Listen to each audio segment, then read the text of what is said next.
Hi, we're Derek and Jonathan, and this week we're exploring Santa Fe, New Mexico, along with some of its nearby national monuments. We drove directly here from Florida, so this mountainous desert landscape is a huge change of scenery for us. Santa Fe is the oldest state capital in America, and a city that blends Native American, Spanish, and Anglo cultures into something totally unique. At over 7,000 feet in elevation, it's also one of the highest state capitals, surrounded by mountains and endless desert views. We parked our RV here at Santa Fe Skies RV Park, located just south of the city with wide open views in every direction. For the next week, this will be our home base as we explore the city's walkable streets, incredible food scene, and some of the national monuments just outside of town. Keep coming. Do you have eyes on your passenger? Yeah, all right, keep coming. Unwind.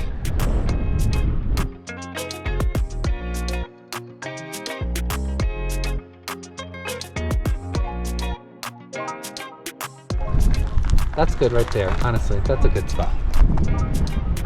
The sewer's right here. It's a really good spot.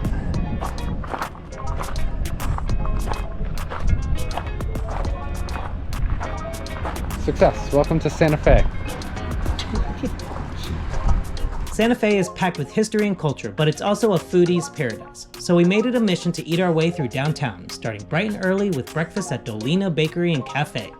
This morning we're having breakfast at Dolina Bakery and Cafe. It's almost noon. Great spot for breakfast and brunch. I think they're only open till like 2:30, so not a dinner spot. Highly recommended. The menu is crazy. They have so much on there. Very heavily European inspired. So they've got like Hungarian food, Slovakian food, food from the Netherlands. After fueling up, we wandered around downtown Santa Fe. It has this incredible mix of Pueblo-style adobe architecture, colorful streets lined with shops and galleries, and statues tucked around every corner. Art really is everywhere here, from street corners to high-end galleries, and it gives the whole place a creative, lively feel. Just a few blocks from the plaza is one of Santa Fe's most famous landmarks, the Loretto Chapel. From the outside, it looks like any other church, but inside is something that's puzzled architects for over a century, the so-called miraculous staircase. The staircase makes 2 full turns, but it has no visible means of support, no nails, and no screws. It was built in the late 1800s by an unknown carpenter who, according to legend, showed up in response to the nuns' prayers, finished the job with simple hand tools, and then disappeared without any payment. Today, we know the spiral shape itself is what gives it strength, but that doesn't make it any less impressive. Nearby, we found the French pastry shop and creperie, a local favorite since the 1970s, perfect for a quick coffee and crepe break while exploring downtown. After a full day of eating our way through Santa Fe, we pretty much rolled back to the RV to crash for the night. The next morning, we traded food for fresh air and hit the road. Today, we're going to Bandelier National Monument. The park protects more than 30,000 acres of rugged canyons and mesas, but what it's really known for are the cliff dwellings carved into the soft volcanic rock. People have lived in this area for over 10,000 years, and the ancestral Puebloan sites we're about to visit date back hundreds of years. Before you even get to the visitor center, there's an overlook where you can see Frijoles Canyon spread out below, with hints of dwellings tucked right into the cliffs. We have never seen rocks like this before. It's very cool. These rocks look like Swiss cheese. The visitor center is the starting point for most hikes here, and the exhibits inside give you a great primer on the people who once called this canyon home. This is crazy how they did this. The main loop trail is the park's most popular hike. Along the way, you'll pass kivas, petroglyphs, and homes carved right into the cliff walls. This loop trail is called the main loop trail. It's a little over a mile, and it's paved. For now. Anyone can come. Eventually the trails do go up into that. So the natives here used to carve into the stone and make little rooms, or I think they're called cavetes, in the stone. About 100 people would have lived down here, and then 400 up there. Oh wow. Interesting fact. All of these cave dwellings are facing west or southwest, so that as the sun sets every day, as it's doing right now, it faces the cliff walls, keeping them warm throughout the night.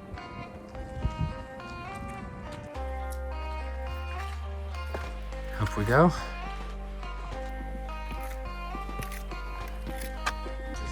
So this was a dwelling. So what they said was they used to smoke it. They used to smoke it. The tough rock, because it's like volcanic ash ultimately, would like crumble and fall, and so they would smoke it so that it would become more. And look, you can actually see some petroglyphs on the wall over there.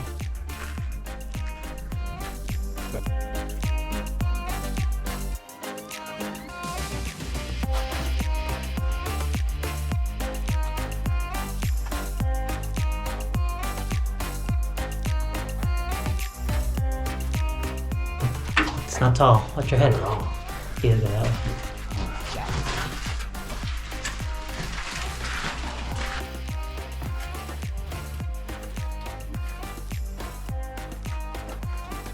So cool. So this trail has these little steps, like little steps, just enough for one to go down. With some little feet. How you doing? My clown feet just hanging over. So now we're headed to the Alcove House, which is like a side trail if you keep going at the junction. We haven't reached the junction yet. This is the junction, no? There's 2 dwelling sites before you get to the junction.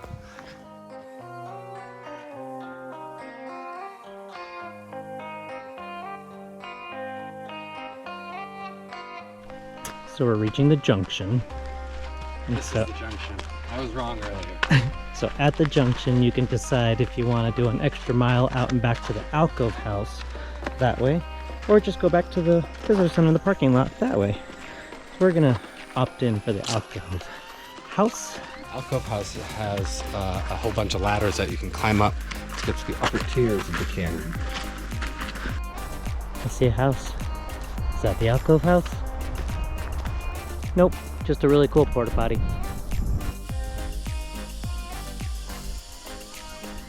If you know about Topo Chico, you know that when you're in an area that has it, This is free advertising. you get it. You bring it with you on hikes.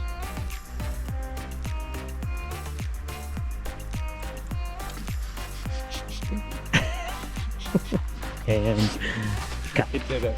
All right, we found the Alcove House. It is that opening right there, which is pretty awesome. And if you can actually zoom in and see, there are little ladders, and there's somebody going up right there. And it keeps going all the way up. If you don't want to go up the stairs, but you have other people in your party that do want to go up the stairs, there are a lot of little benches over here, rest areas. You can definitely come with your family, go as far as you want, and then you just kind of hang out here and watch people go up and down the ladders, which is That's on who's gonna just fall, as turn around. entertaining, I think, if you're not into the ladder part. So, all right, you good? You cleaned your face? Yeah. Perfect. As the notice says, 140 feet up. Here we go.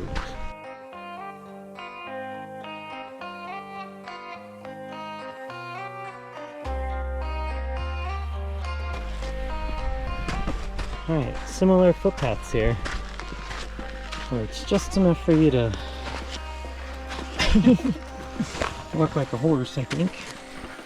Show horse. Luckily it's not busy today because it's a weekday, but this is the little path you have to take to go up, and it's also the path you take to go down. So if it's busy on the weekend, I'll probably be waiting. But I think those are what the original footpaths look like. This is what we created. This is a big one. Whew. Yeah, this is a big one.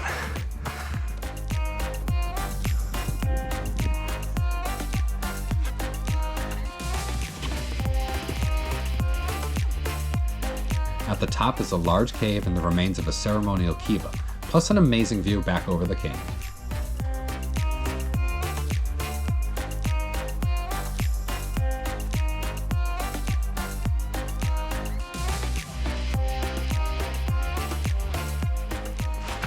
Looks like there's like little rooms over here. I'm trying to see if they're connected. I don't think they're connected. I don't think they are either, actually. So, Bandelier National Monument really exceeded our expectations. It's national park worthy. It is. All right, we're headed back down. 140 feet. Ladder numero dos. Don't mind the scrape mark on his leg. He ran into a cactus. It's a great example of always having 3 points of contact and your camera at the same time. Always having 2 points of contact.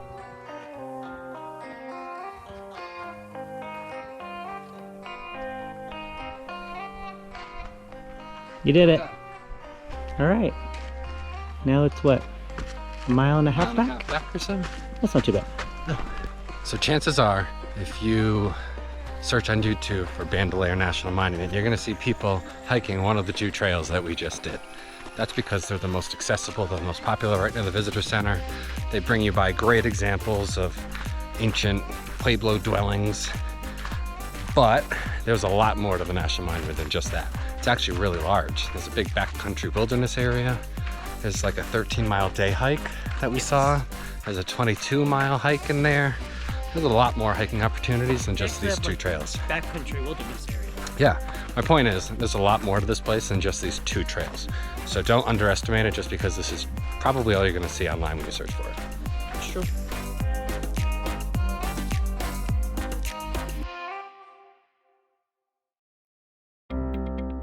After a day of exploring ancient cliff dwellings carved into the canyon walls, we switched gears and set out to explore a landscape that feels almost otherworldly. Kasha-Katuwe Tent Rocks National Monument. Now co-managed by the Cochiti Pueblo and the BLM, with a new reservation system to protect its fragile, surreal formations. Good morning. Today we're headed to Kasha-Katuwe Tent Rocks National Monument. It just reopened recently after being closed for like 45 years because of COVID. Yeah, since March of 2020 this place has been closed and it just reopened. So we were fortunate to be able to score permits through recreation.gov. You also have to purchase access passes or permits through the Cochiti Pueblo reservation as well. So both passes are required in order to enter. So once you get here, you have to check in at the Cochiti Pueblo Visitor Center. You show them your purple pass that you bought online before you got here. And then you get back in your vehicle and you get behind a pilot car that's leading us right now. It says pilot car, follow me. We're following him to the actual parking area for the National Monument. The reason I'm holding the camera here is because you're not supposed to be filming anything in the Pueblo itself, which we're about to drive through. So we will see you on the other side in the National Monument parking area. We made it to the parking area. Yes, it's very easy. Very easy. It doesn't seem like it's 4 miles, but I guess it is. It's beautiful out here. This is the Slot Canyon Cave Loop Trail. It's not very long. I think it's probably 3 miles or so total. And then, yeah, because there's a separate trail that goes up all the way to the top. 1 mile? It's like 600 feet up, right? You can see people up there.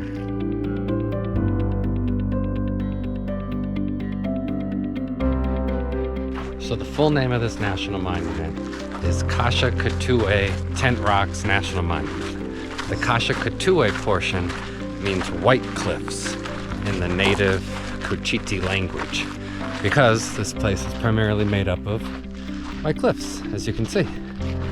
The Tent Rocks portion is because the rocks here look like tents, as you can kind of see in the distance.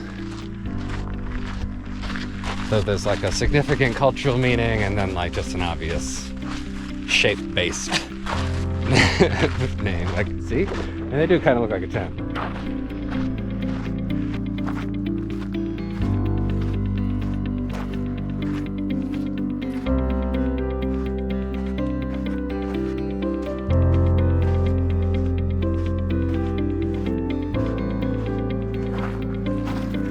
Wow, this is crazy.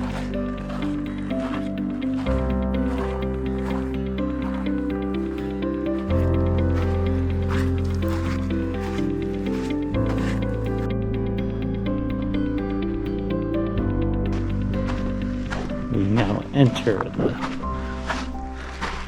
coolest part of the Slot Canyon by what we know already.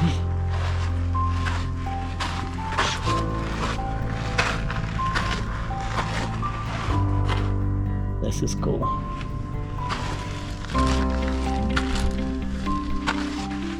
keeps going. Well, I can see why they have to limit the number of people. This could create a big bottleneck. Oh yeah.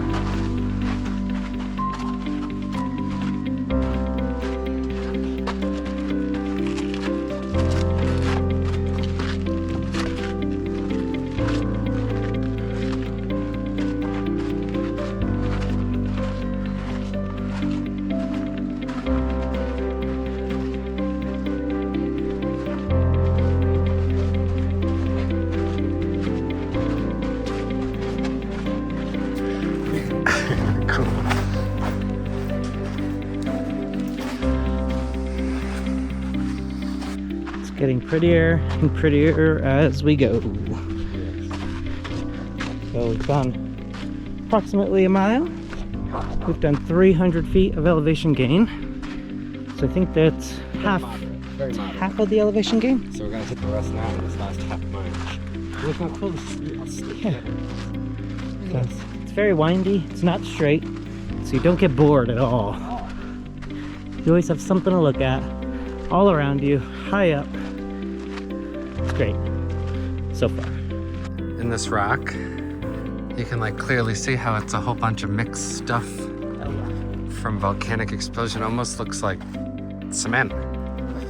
Yeah.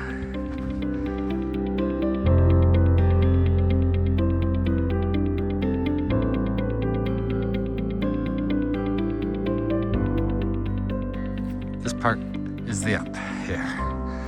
Here we gotta make it from there all the way up there. We'll see you up there.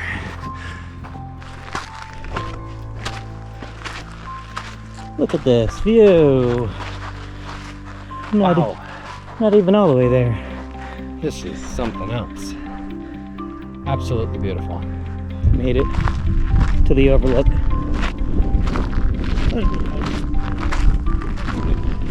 I lied. We didn't make it to the overlook. There's a little more. You go down a little bit. We're gonna keep walking. It's not that far. It's right over there. I can see it. And then I'll show you the overlook.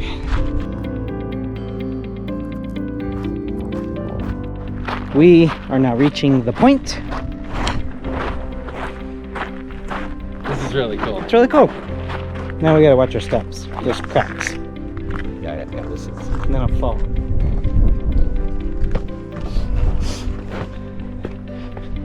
All right.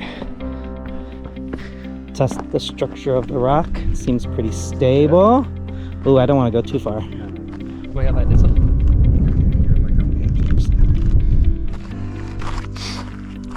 How much on the edge? Too much of it. She doesn't like it. My mom would be mad. Oh my goodness. This is beautiful. I'm getting off this rock.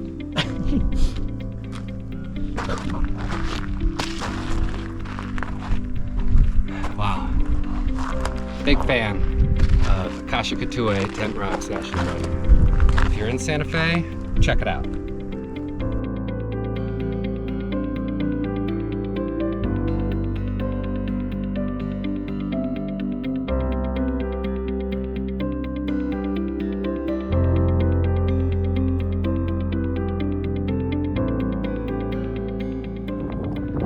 So we're pretty sure that's the slot canyon you hike through, right down there.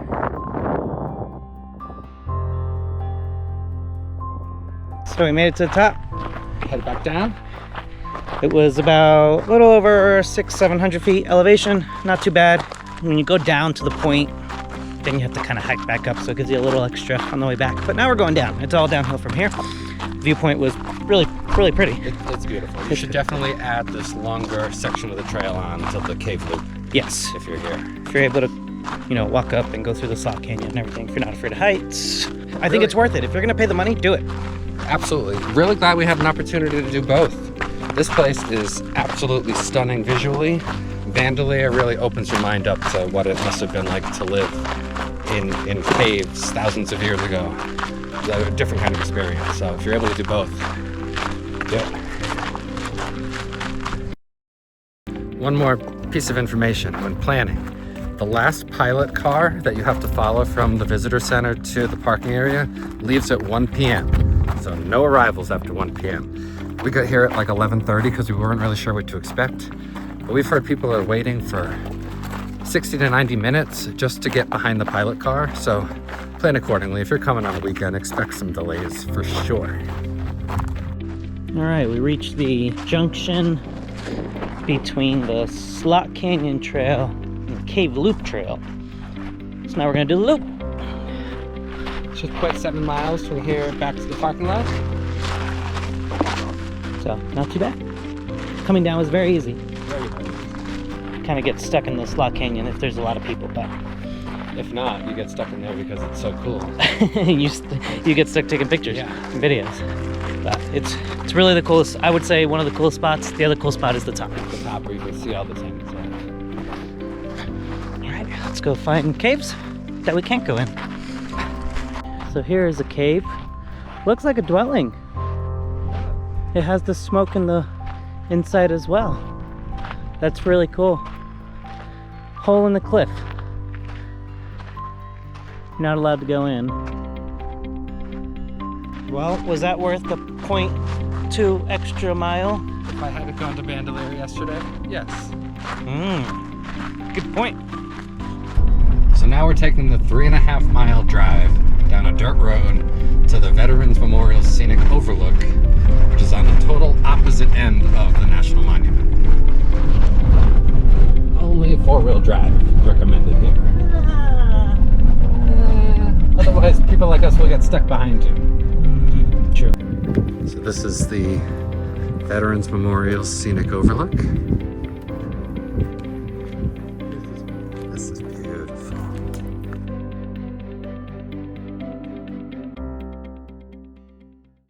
After days of exploring trails and monuments, we wrapped up our Santa Fe visit the best way we know how, with more food. It's chocolate time. We're at the Cacao House. They have chocolate. Drinking chocolate, truffles, For lunch. elixirs. It's lunch, yeah, this is ordering for lunch.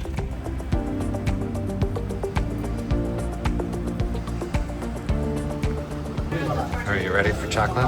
I'm ready. Are you ready? Oh, I'm ready. So we've got the flight, drinking chocolate, together with some truffles, and a brownie, And this is lunch. and this is our lunch. And everything. We did a number on it. It was delicious. The best hot chocolate is the Jeffersoni. Well, that wraps up our time here in Santa Fe. Between the city's art, architecture, and history tucked into the canyons just outside of town, we felt like we only scratched the surface here. But it's time to hit the road again. Next up is Petrified Forest National Park. To follow along, be sure to hit those like and subscribe buttons, and we'll see you next time. Bye.